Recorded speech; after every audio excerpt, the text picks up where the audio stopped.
Sahabat, hari ini saya akan membuat video mengenai sayuran ini ya, sayuran pakcoy ya.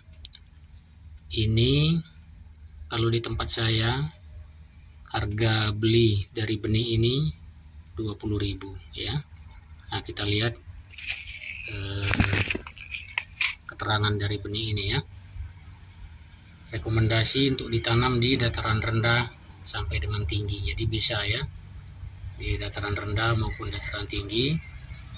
Untuk informasi ketahanan penyakit tidak ada informasinya.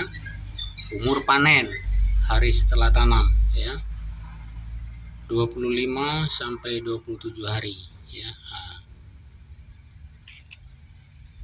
Daya tumbuh persentasenya minimal 85%.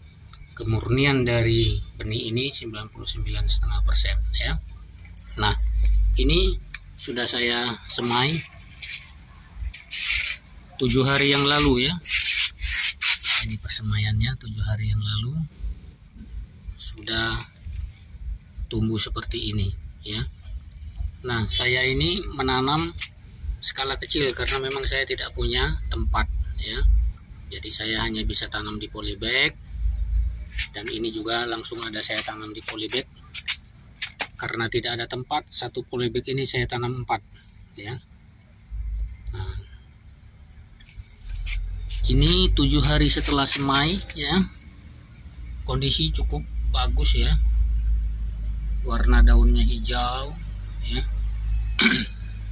Media tanam yang saya gunakan adalah tanah biasa ya.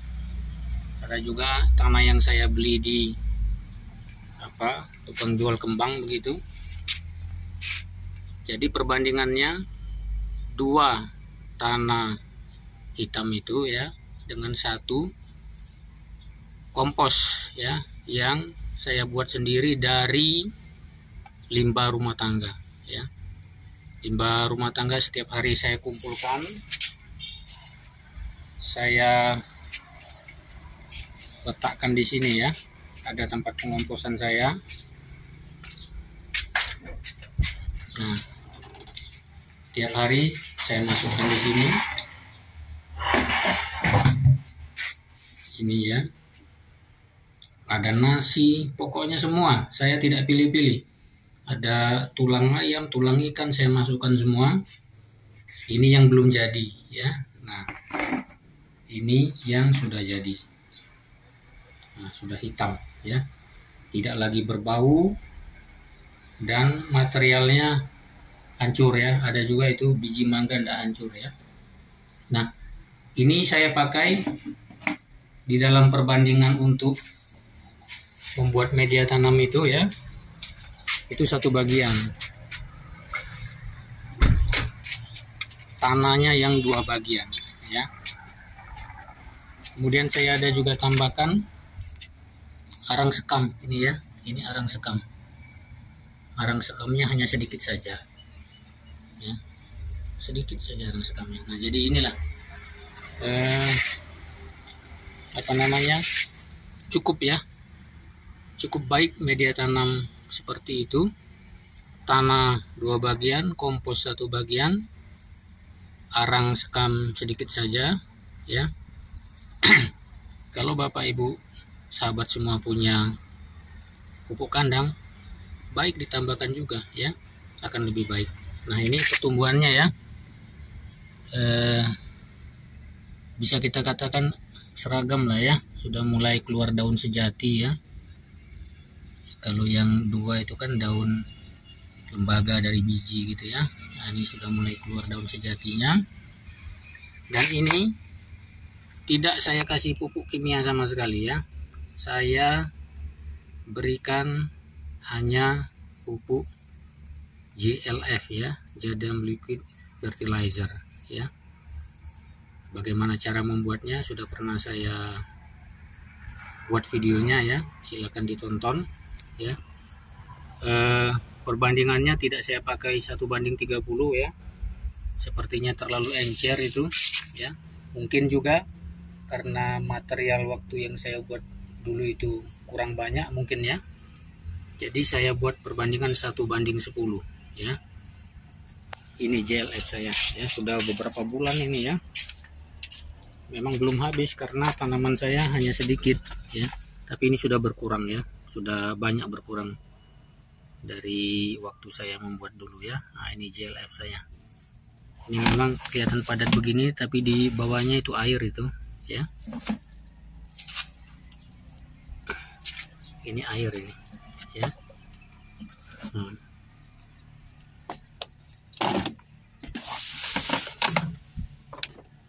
Ini sahabat ya, bisa dilihat itu air ya. Nah, airnya udah bagus sekali itu ya. Jadi bagaimana kita bercocok tanam dengan biaya yang sangat murah dan hasil pertanian kita konsumsi aman ya, aman untuk kesehatan karena kita tidak menggunakan bahan-bahan kimia sama sekali ya. Pupuk baik nanti kalau sudah dipupukkan, ada yang bilang terurai ya, bisa terurai begitu ya. Dan kalau kita menanam sendiri, kita akan tanam dengan perawatan secara organik ya. Saya tidak menggunakan pestisida sintetis gitu ya.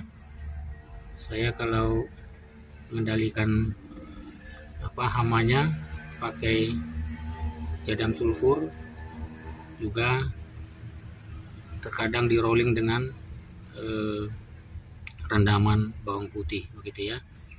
Nah, jadi ini Bapak Ibu sahabat semua, jika memang di tempat sahabat semua tidak cukup areal untuk bercocok tanam ya. Nah, ini saya tempo hari juga sudah pernah mengupload ini ya, sistem kapiler ya. Nanti ini juga akan saya buat sistem kapiler. Saya belum sempat saja, baru kangkung itu yang sistem kapiler, dan itu pun nanti diganti dengan cabai itu ya. Kemudian di sini nanti akan saya buat juga sistem kapiler.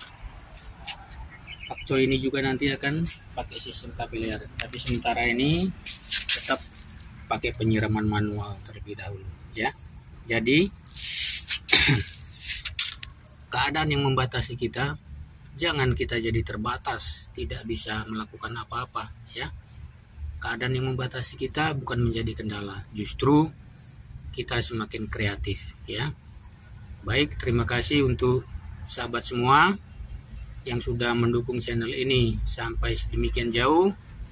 Saya tetap berharap dukungan dari sahabat semua dengan cara like, komen, share, subscribe ya. Jangan lupa nyalakan lonceng notifikasinya agar Bapak Ibu sahabat semua senantiasa mendapatkan update video-video terbaru dari channel Berkat Tani Terpadu. Terima kasih, sampai jumpa lagi.